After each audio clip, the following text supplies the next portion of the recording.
Ito. Inay, ba't di niyo po ako tanggap? Ano bang kasalanan ko? Hindi niyo ba ako anak? Ampun ba ako, bakit?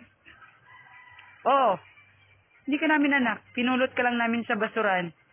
So, pag umasta ka, akala mo anak ka namin. Sana nun pa sinabi niyo po sa akin na hindi niyo ako anak.